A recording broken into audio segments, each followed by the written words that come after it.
ഈ ഹിന്ദു മഹാസഭ ഈ വിഷയവുമായി ബന്ധപ്പെട്ട് ഇപ്പം ശശികല ടീച്ചർ ഒരു പ്രസ്താവന നടത്തി. ഹിന്ദു മഹാസഭയുടെ നേതാക്കന്മാരൊക്കെ ഒരു കമ്മ്യൂണിസ്റ്റ് ബന്ധം ഉള്ളവരാണ് എന്നുള്ള രീതിയിൽ, അതായത് മുതിർന്ന നേതാക്കന്മാർ, സ്ഥാപക നേതാക്കന്മാർ ഉൾപ്പെടെ.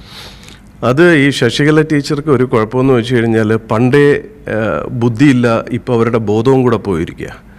നമ്മുടെ ഇതിലുള്ള ആളാണ്, പക്ഷേ എന്താ പറയുക, അല്പം വർഗീയത ടീച്ചർക്ക് ഇച്ചിരി കൂടുതലാണ്. പ്രത്യേകിച്ച് ഈ നായർ വർഗീയത ഇച്ചിരി മൂത്ത അവരെ ഞാൻ ചിലപ്പോൾ പറയുന്ന കാര്യമാണ് ഈ വിഷകല എന്ന് പറയും. കാരണം ഇത്രയും വിഷം കൊണ്ട് നടന്നു കഴിഞ്ഞാൽ ഒരിക്കലും RSSൻ്റെ ചിന്തകൾക്ക് അത് വിപരീതമാണ്. യഥാർത്ഥത്തിൽ RSS ഇങ്ങനെയൊന്നുമല്ല.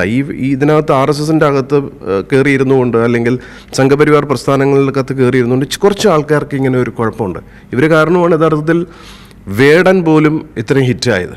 ആ ഒരു കുഞ്ഞു പയ്യനെ, അവനെ ഇന്ന് മറ്റ് ചില ശക്തികൾ കൺട്രോൾ ചെയ്യുന്ന പരുവത്തിലേക്ക് ആക്കി വെച്ചു.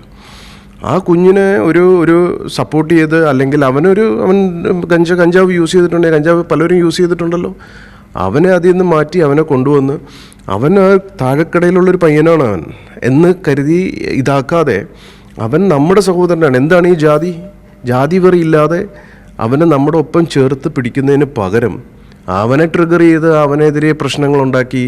ഇവരുടെ സ്വഭാവം ഇങ്ങനെയാണ്. ഇപ്പോൾ ഈ കമ്മ്യൂണിസ്റ്റുകാരോട് എന്നൊക്കെ 4 തെറി വിളിച്ചു കഴിഞ്ഞാൽ കുറേ ഹിന്ദു അജ്ഞരായിട്ടുള്ള അല്ലെങ്കിൽ ഇഗ്നോറൻ്റ് ആയിട്ടുള്ള ആൾക്കാരുടെ, അതായത് എല്ലാവർക്കും സനാതനധർമ്മം എന്താണെന്ന് അറിയില്ല, ഈ അജ്ഞതയാകുന്ന തിമിരം ബാധിച്ച് നടക്കുന്ന കുറേ ആൾക്കാരുണ്ട്. അവരുടെ സപ്പോർട്ട് കിട്ടാൻ വേണ്ടിയിട്ടാണ് ഇവർ ഈ വർത്തമാനം പറയുന്നത്. ഇപ്പം അങ്ങനെയാണെങ്കിൽ ഞാൻ ചോദിക്കട്ടെ, ഈ നാഥുറാം ഗോഡ്സായി, അതുപോലെ തന്നെ സവർക്കർജി, ഇവർ കമ്മ്യൂണിസ്റ്റ് ആണെന്ന് ഇവർ പറയുമ്പോൾ RSSുമായിട്ട് ബന്ധമില്ല. ഞാൻ ആ പോസ്റ്റ് കണ്ടായിരുന്നു. RSSുമായിട്ട് ബന്ധമില്ല എന്നാണ് ഇവർ പറയുന്നത്. ഈ പറയുന്ന ശശികല അങ്ങനെയാണെങ്കിൽ പിണറായി വിജയൻ്റെ ഏറ്റവും അടുത്ത സുഹൃത്താണ്, അല്ലെങ്കിൽ നരേന്ദ്രമോദിയുടെ ഏറ്റവും അടുത്ത സുഹൃത്താണ് പിണറായി വിജയൻ. പിണറായിയും നരേന്ദ്രമോദിയും തമ്മിൽ വളരെ ബന്ധമാണ്.